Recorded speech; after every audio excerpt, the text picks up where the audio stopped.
Hi there, and welcome to the Heartland Daily Podcast. I'm Linnea Lueken, Research Fellow with the Robinson Center on Climate and Environmental Policy.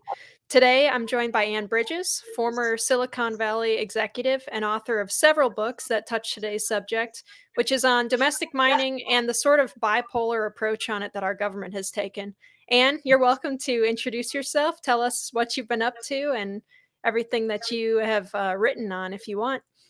Whoa, and in 60 seconds or less. Well, great. Thank you, Renee. It's great to be here and to join Heartland. I got to tell you, you guys have been the leader on so many of these issues, the environment, socialism versus capitalism, technology, states versus federal government.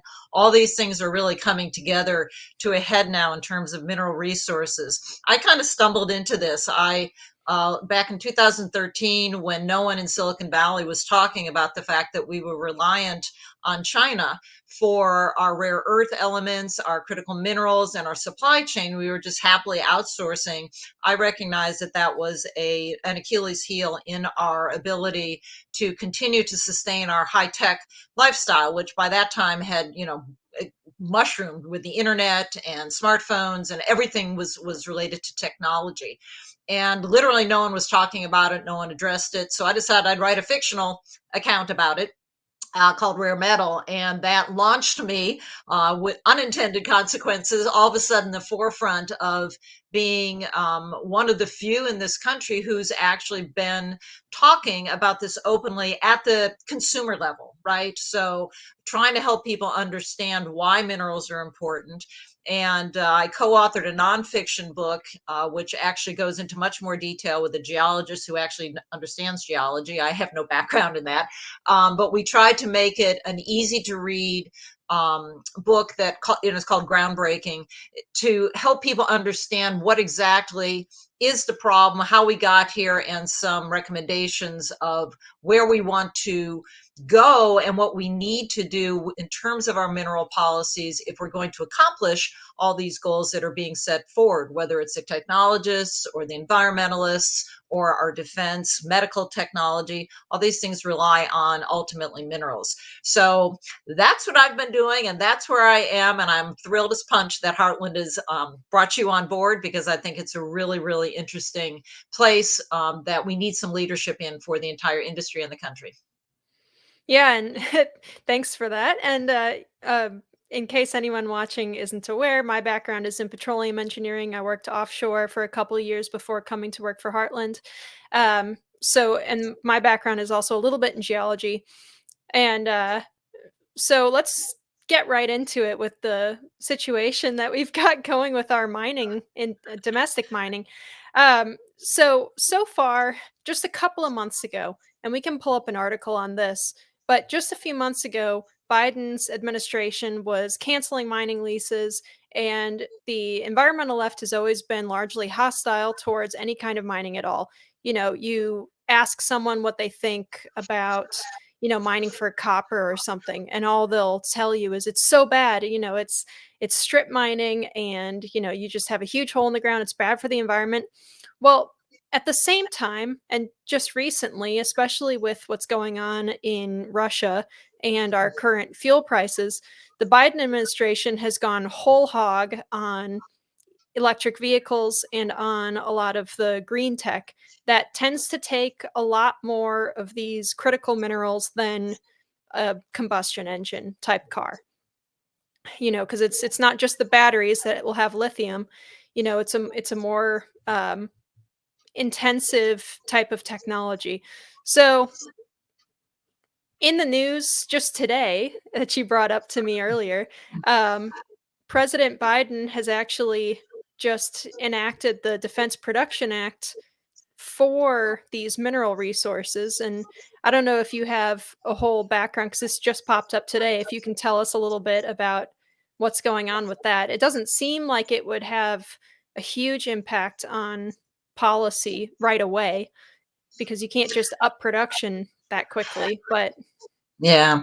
I think that he's being pushed from a lot of different people, industry, as well as his own cabinet, to do something. Well, anyone who believes in capitalism and the free market understands that the government can only do so much. So, while I would have hoped that what he would have done in this executive order is to clear the way for existing regulations, for example, said we're going to suspend the multi-year permitting process in order to start new mines, or we're going to allow companies that have already proven that they have the reserves or have the technologies to go for it right away, within the next couple months, because we have our electric car manufacturers, the American ones in Detroit mostly, are saying we cannot meet the deadlines of 2030, 2025, whatever the numbers are, if we don't have a secure supply of the minerals that we need for batteries, right? You need batteries to run an electric car. Yeah. So, I mean, that's just a fundamental issue. And, companies take multi years to plan these things. I was talking to someone who was putting together a recycling facility and plan, and was flat out told, if you can't supply me for 5 years of what I need, then I'm not going to sign a contract with you, because I need to plan my business accordingly. So it is not something you can just snap a finger and start. This is something that is a multi-year process. And while I applaud the fact that they're trying to do something, I don't think this specific executive order is going to do a whole bunch except say we're going to prioritize batteries, which is no surprise for this administration, that the green environmental issues are always a higher priority. The rest of it seems like it's pretty much saying we're going to continue the regulations. It's going to be existing mines. We want to encourage recycling, and we're not lifting any of the environmental restrictions, et cetera, that at this point have really been the point where everything is just an obstacle that needs to be overcome for years.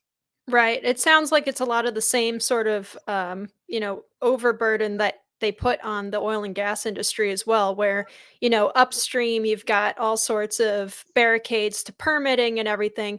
And then downstream, they're taking a bunch of money off the top as the government or taxes. And they're also trying to restrict your ability to transport that kind of material. So, and then meanwhile, you have Biden who gets on TV and he says, oh, you guys need to produce more, but they're not going to release any of those restrictions or any of those regulations. They're not interested in loosening up. They're just kind of interested in keeping these mining companies tied down and bullying them publicly so that they have, someone to fall back on if things get worse. So, Yeah, there's a broader context to that, and that's where we were originally going to start. So, at the point at which we need to ground ourselves a little bit, I'm happy to at least provide that context. I didn't want to cut you off, but I think that oh no, that's yeah, you're right. important. Yeah. So a lot of the wording in the EO, in fact, is lifted from Secretary of the Interior Deb Haaland's memo that came out on February 22nd about what she wanted to do in terms of reforming the mining law, the 1872 mining law. And so nothing's changed really. It's the same talking point. So what are they really trying to do? And you asked me, Linnea, to say, why is it so updated? Why is it outdated? It's 150 years law. Isn't that a reason to change it? Well, you could argue that the Constitution is even older. Do we really need to change everything? The No. issue really, the really issue is that this law historically only deals with the lands in the West. And the lands in the West were influenced by the fact that the lands in the West came originally from Mexico, which was influenced by the Spanish laws on mining. The eastern seaboard was originally impacted and influenced by the English law, and the middle of the country was by the Louisiana Purchase, and that was French law.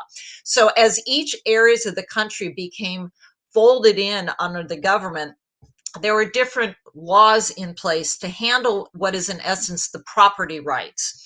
And the federal government originally said, this is not our land. The land belongs to the people. So you had a number of laws in the 18th and 19th century that were actively encouraging people to settle. For example, the 1862 Homestead Act.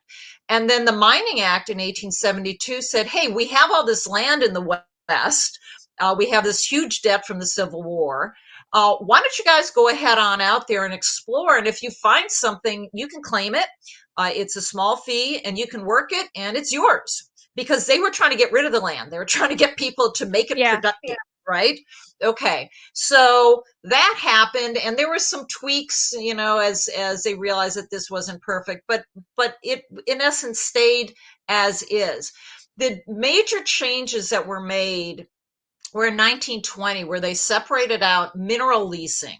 So mineral leasing is coal, oil, gas. So Rockefeller, found oil, and they realized that this was a huge energy source. So they wanted to separate that out, and that's where they came up with the idea of royalty streams.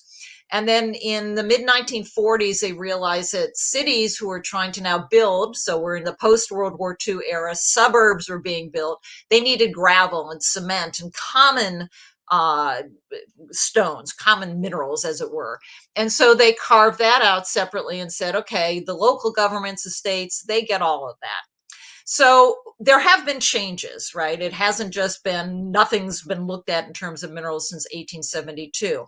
But what did happen with the environmental movement in the 60s and 70s is there was a land commission, public land review commission, that came out in 1970 and said, we think that the federal government should own all the federal lands. They should stop letting people take a claim. Okay. Well, by this time, a number of lands they're under private ownership. They had title to it. They had patents. If you think about an intellectual patent, the same thing happens with the mineral rights. They are patented. You can't just take them back. So we're really talking about now about 250 to 300 million acres of land in the West that no one wanted to settle on. Okay, so bad lands. Think of, the Arizona desert, the South Dakota, the Rocky Mountains. These are areas that no one can really live, but they may have minerals. We just don't know. So in 1970, under Nixon, they established the Environmental Protection Agency and created a set of laws called the National Environment Protection Act, NEPA. So you have EPA and NEPA. And those two things really are guiding all the environmental issues relating to land, and not just the public lands, right? This is all lands in the country.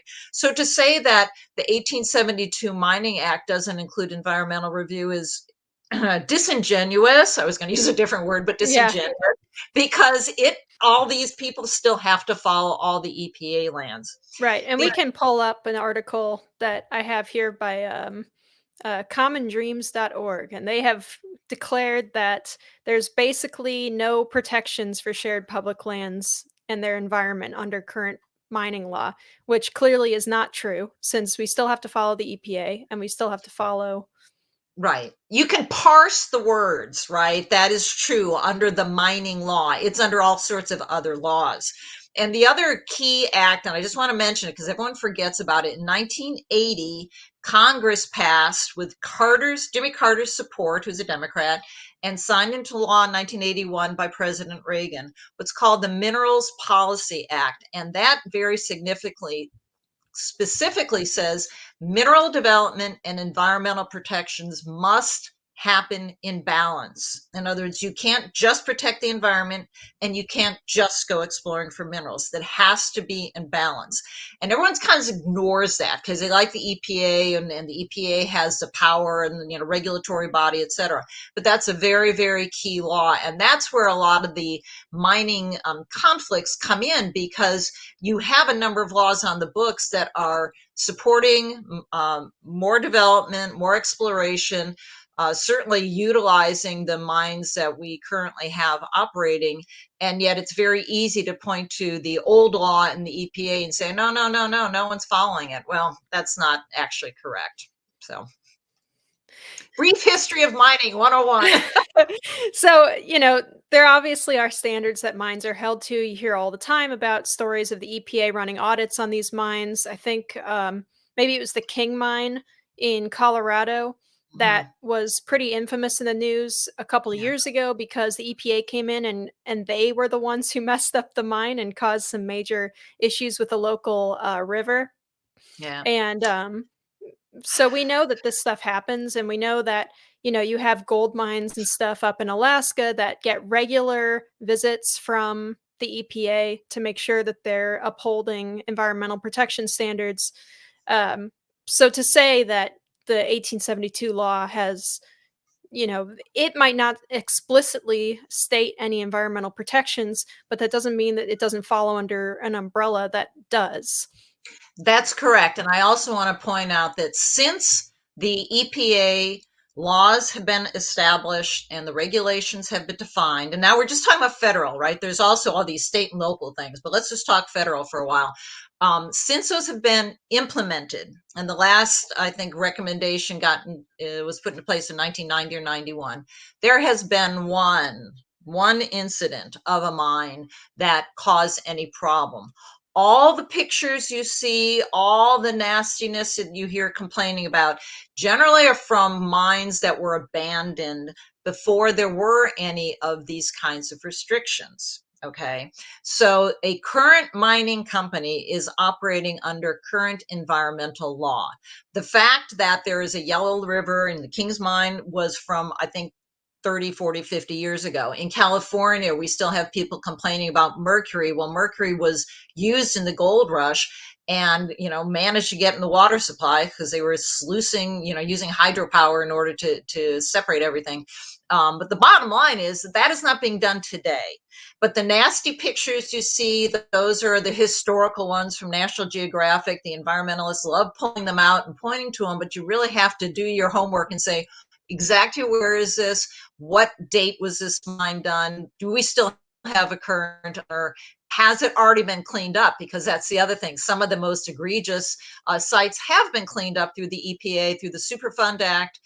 Mike Wheeler, when he was head of the EPA under President Trump, said they had made major strides. I was digging around trying to find statistics before this podcast, and I couldn't get my hands on them. But I do know that it's an ongoing process. There's an ongoing fund, and they work on it. Yeah, I don't have the numbers right in front of me, but I do know that under the Trump administration, they cleaned up a lot more Superfund sites than previous presidents did. And that Mhm. was pretty significant, especially since, the environmental left was saying that, Trump was going to be a disaster for the environment and we shouldn't be upping production in these areas. So now we're in this weird position where they're saying that this, 1872 mining law needs to be updated. And also, we need to do more domestic mining. There's a mine opening up, I think, in Idaho sometime soon, for cobalt.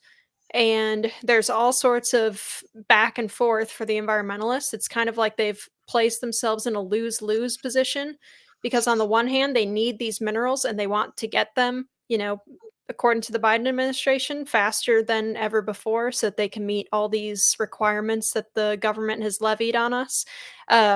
But they also don't want to start a mine anytime soon because it's, going to be damaging to the environment, they say, even if it's, following all these modern EPA laws. So what they end up doing is they end up outsourcing it to countries that are a lot less good about environmental protection, right? They have either very few laws or no laws at all. What's their strategy here? Are there I mean, what would make them happy? Is there anything that would make them happy? Honestly, if I really take a look at everything they put forward, they're either, and I say, don't say this pejoratively, they're either ignorant, okay, of what really is necessary in order to deliver the end products they have. They've you have a generation that grew up in the virtual world, right? You push Right. buttons and they don't understand that the internet is not floating in the air magically. There's a whole network behind it. They don't understand that the batteries are coming from minerals that are dug up in China in worse conditions than we would ever do, and then shipped over here, which takes, oil and gas. They don't understand that their EVs, for example, need rubber tires, and rubber tires come from fossil fuels. So you may end up with a battery in a car and no tires. I mean, this is just the the manufacturing that we outsource, so people aren't exposed to it anymore. So what would make them happy? I think that ideally, they would like to see progress being made. Let's give them the benefit of the doubt. Unfortunately, if you really pay attention to some of the technologies and the advances, so in order to get rid of cobalt, because it's expensive and it's coming from the Congo where they use child labor, literally 4-year-old little girls that are small enough to crawl into holes. So is that what we want? No, people usually, no, they don't want that. But that is the case. That is where cobalt is currently mined. So either we do it where we have it and we manage that, or we allow the technologists to go do whatever they want. And oh, guess what? The technologists are figuring out a way to do a different kind of lithium battery.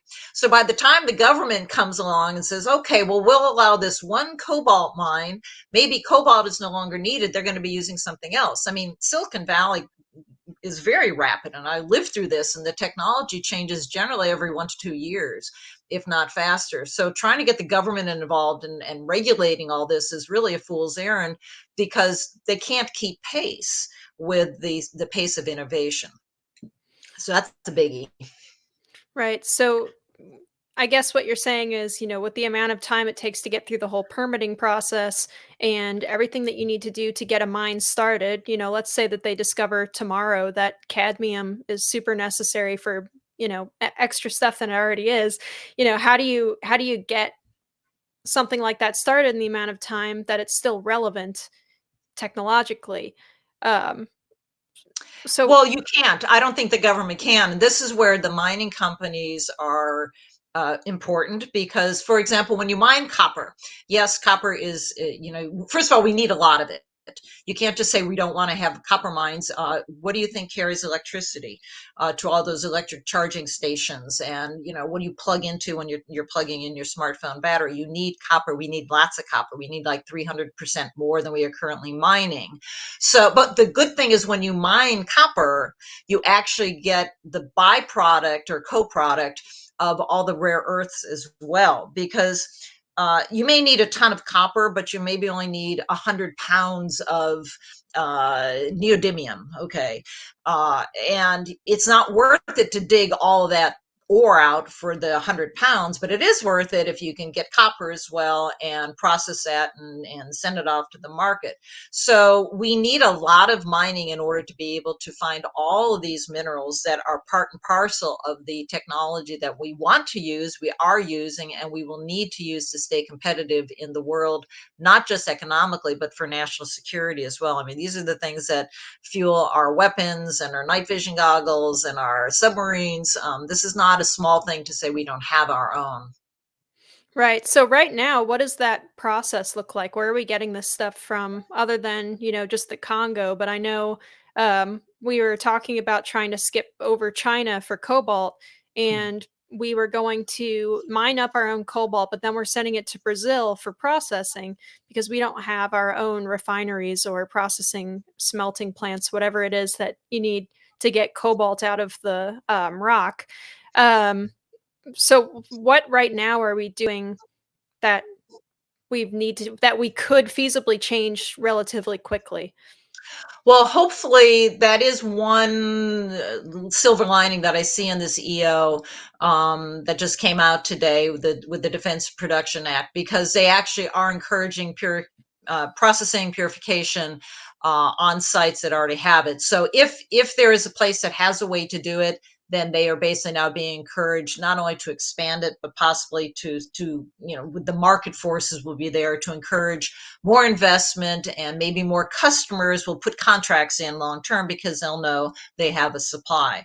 There are other companies that have been sitting on the sideline waiting to see whether or not America is going to be serious about allowing this.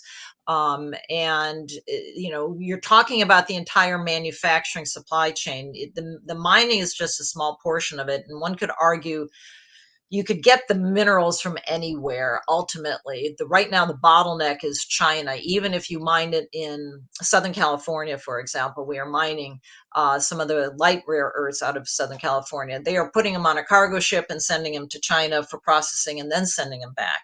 So here we have our own domestic, rare earths mine, but it's irrelevant until the processing comes out. So they are working on processing. There are a number of other companies that have intellectual property and are doing pilot programs in Wyoming, in Florida, in Louisiana, I think, Missouri. There are a number of places that are doing it, and there are other places around the world outside of China, Australia, Malaysia, Germany, I believe, who are also trying to wean themselves from China's influence and China's at best interruption potential of a supply chain. For example, they just shut down Shanghai again.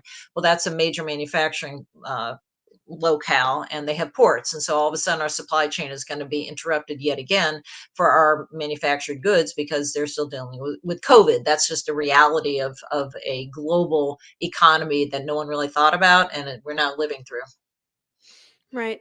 So the one of the major points that gets brought up when I'm doing research on this and I'm reading articles in, major outlets or in green focused outlets, they bring up over and over and over again that right now, because of the way that the 1872 mining law is structured, that the government doesn't get any royalties from mined materials. Is that true, or is that kind of a parsing of words again, where it's correct but not correct?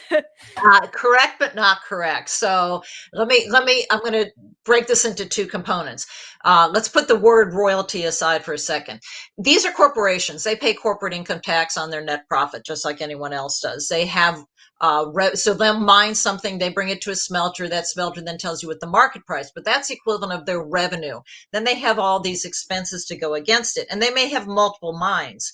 So if you have a mining company, for example, that has a copper mine and a gold mine, and they're also going to be extracting these critical minerals, then you're going to value one mine over the other because that's profitable this year, but the other one is not profitable. So, we won't charge you. I mean, it's crazy. That's not the way businesses do things. That's like saying we're going to tax Apple on their iPhone, but not on their iStore. I mean, no, we have a corporate structure for a reason. So they are paying state taxes. They are often paying county property taxes, and they are paying corporate income taxes to the federal government. The issue with royalties is interesting, and I had no idea, but welcome to Washington, D.C. and how sausage is made. Apparently, taxes get thrown in to the general fund under the oversight of the House Ways and Means Committee. And they do not very much like taxing asset bases. You see this with the capital gains tax that just got proposed a couple days ago. They look at income. The Department of Interior likes the royalty stream that they currently get from the oil and gas company. And because royalties go and fund them directly, because it's a royalty, it's not a tax.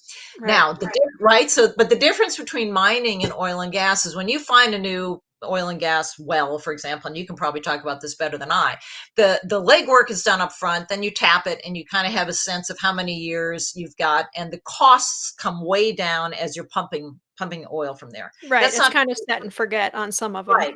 Right, setting right, exactly. That's not true with mining. You may think you have a vein or a lode to follow, and all of a sudden it takes an abrupt left turn because we're following, ancient earthquakes and volcano eruptions Yeah, and whatever happened, whatever happened to the earth, billions of years ago. And so all of a sudden they have huge costs again. So saying, well, we want 8% or whatever it is at the smelter, you know what? That's your entire profit.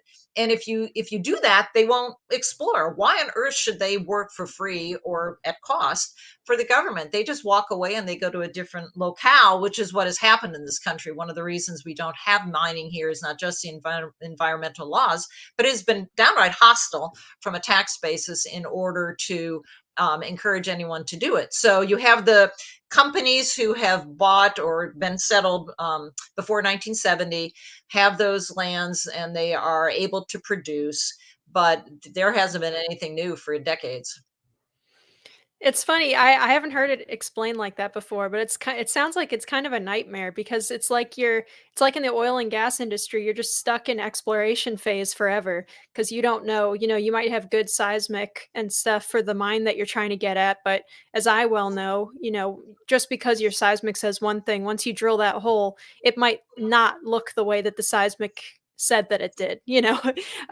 So I can only imagine. I never thought of it that way, that you're building a mine, you're digging a hole in the ground or you're digging tunnels or whatever, and you're going based on what your geologist says, and then you come up a dry hole from that perspective. That's a much bigger deal when you're, by hand or by machine digging a pit or, a series of tunnels or something to try to mine for copper, um, than coming up dry on an oil well.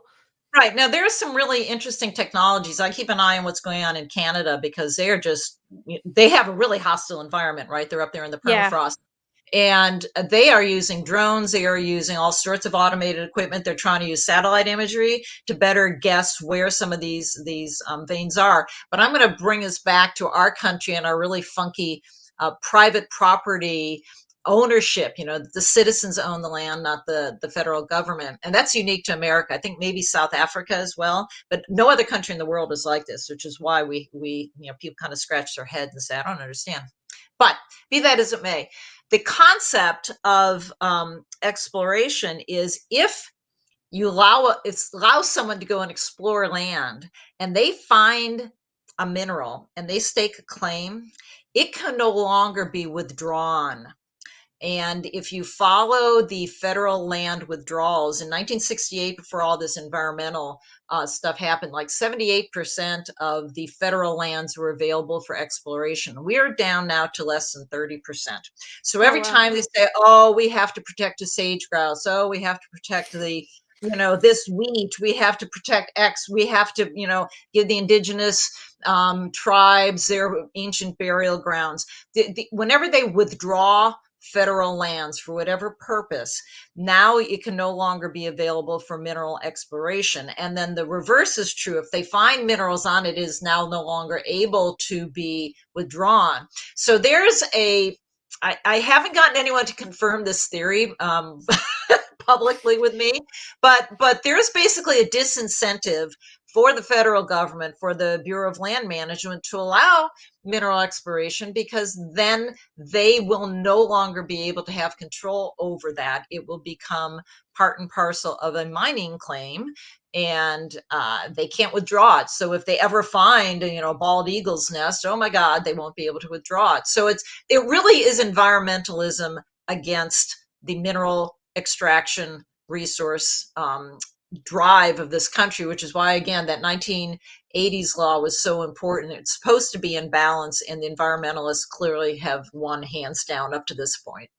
Yeah, and it's so interesting. It seems, this Russia conflict has brought the whole mineral and energy independence issue to the forefront, and it hasn't been talked about quite with this pitch in decades, probably. Um, besides Trump coming in and saying, "Hey, why are we have so much oil here. Why aren't we just getting it here? And, we can make a big profit off of this, selling it to other countries and stuff." And so, and I am sure that we have something similar with, a mineral wealth. I was just we were introduced to each other when I went to Pennsylvania to testify about anthracite mining, and the byproducts of that are Mhm. oftentimes some rare earth elements and critical minerals. And so, what we're finding is that this place is actually rich in these kinds of materials as well. So, the idea that, the Biden administration or whoever wants us to stay dependent on despots in other nations when we have it here is just crazy to me. It is. And yes, mine tailings, not just in coal, which was an amazing find that they were able to find rare earths in some of the coal tailings, which means that you have all these heaps, right? That everyone says, oh, what are we going to do with them? Well, if you're already in a mining country, they have the land, they have the community is often trained in mining. They are embracing mining again, and they're happy to encourage companies to come in and rejuvenate the community. That's true with some of these other tailing heaps that you're finding in these abandoned mines. So allowing companies to go in there and as part of new reusing of the slag heaps that are there to explore for, is there value here rather than just turn it into a park or, plow it all underground again, which is what we do with thorium, which is similar to uranium in terms of being a potential nuclear power source. We just, literally, there's nothing they can do with it, so they just pretend they don't see it and they put it back in the ground. Well, that's a very inefficient use of our own mineral resources. So the laws have had some unintended consequences. And I think to me, it just shows that maybe it's time for the federal government to get out of the way. This whole ESG, environmental, social governance concept, while it sounds good on paper, really does not work very well out in the field. It's fine for, if the investors want to market themselves that way and brand themselves that way, but to make it a requirement, it really is going to throttle back a lot of the incentive for entrepreneurs and investors to actually take a serious look at investing in America again. Yeah, I was wondering, I meant to ask you about that. The ESG thing has become so fashionable in investment circles, right? And the left has been pushing this green tech that requires a lot of these minerals, but they still insist on trying to limit our domestic mining.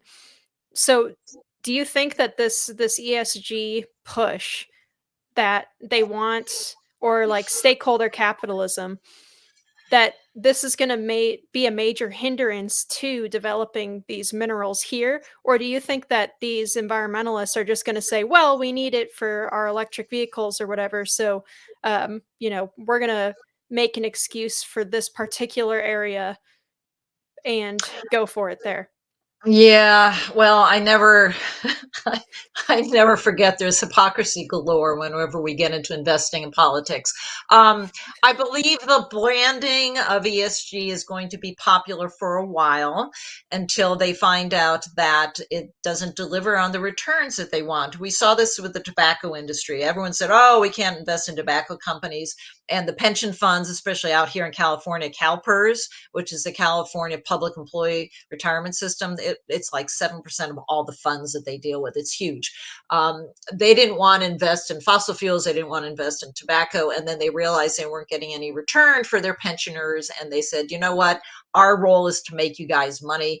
Get out of our business with your social justice stuff, and we will make you money, right?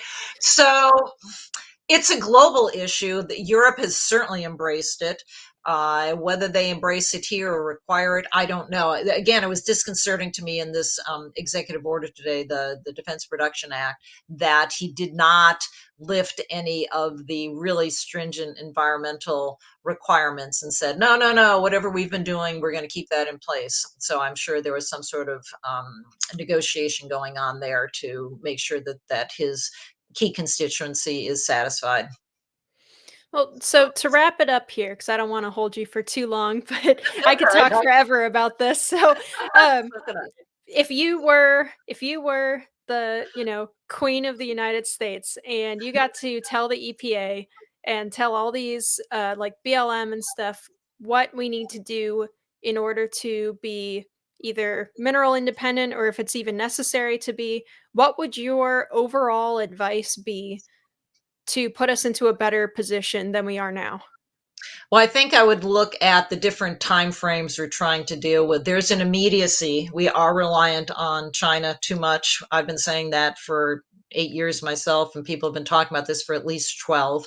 We are clearly over reliant on Russia, and we have supply chain issues, which we all experienced with COVID by not having manufacturing on our own shores, manufacturing of all sorts. It's not just minerals, it's any kind of metals. and our defense is, people are now aware that there could be world war, right? But we're giving away Ukraine, to Ukraine, some of our ammunition. We need to rebuild that ourselves. We have a stibnite mine up in Idaho, and we're not using it. So there are just a lot of things coming together. So I'd say we have a 5 year run, and we have maybe a 10, 20, 30 year plan. The 5 year run, I would say we need to focus on what really is the problem that we need solving. What we need solving mostly is metals and manufacturing. The minerals portion is going to take time no matter what, and we can't just sit and wait for the mining companies to run around for the first time in decades and try to find what we need. So we could probably import the minerals into places where we can process and purify it. And rather than give out grants on experiments, why don't, one person suggested to me we give tax credits to people who actually prove that they are able to accomplish it. In other words, so if you're in a metals and magnets manufacturing space and you actually have a profit and you're going to be taxed on it, give it a tax credit. Maybe encourage investment from investors on these specific areas that are in a part of the supply chain. Maybe it's the third step, fourth step, fifth step. It's not step one. Step one is going to take still 5 to 10 years, I think. Certainly, we could lift some of the restrictions on these nickel mines, on potentially Pebble up in Alaska, copper in Arizona. There are some areas that we could say, let's lift these regulations and oversight and just grant them the ability to go for it. But even that will still take a few years. But the metals and manufacturing side, there are people who are eager to do more, and they've just been waiting for the go ahead to do so. Well, thank you so much for coming on and talking about this with me. I know that both of us could go on and on and on with this subject. I think I'm going to have you on another time to talk about just the recycling issue, because that is one that drives me up a wall when, people act like it's so easy, like it's just like recycling a plastic bottle or something to recycle a cell phone or a laptop. And, I see on a, like we were talking about with the whole the royalties and everything, all these green websites are talking about how, well, we'll just do more recycling to make up for how much minerals we need for EVs. Well, it's not quite that easy.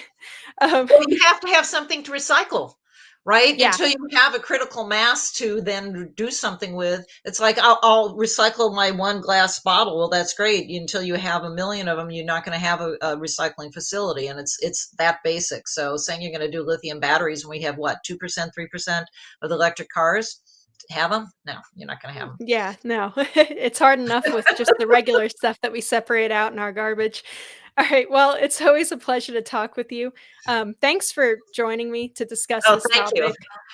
Thank you. Is there And I was going to say, if any of your viewers have any questions, I know that I have a bio somewhere on the Heartland website. I'm more than happy to help and answer questions. And if someone wants to volunteer to help us, I'm sure we can use all the help we can get in getting this message out to kids. right, and is there anywhere specific that listeners or viewers could go to find you?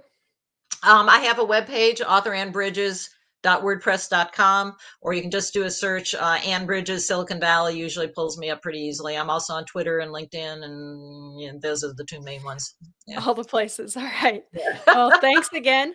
Remember, everyone, to also check out climaterealism.com, heartland.org, and you can find us on pretty much every social media site so long as they haven't kicked us off yet.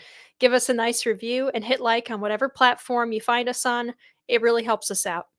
This has been Linnea Lueken, joined by Ann Bridges. Thanks again for listening and have a great week.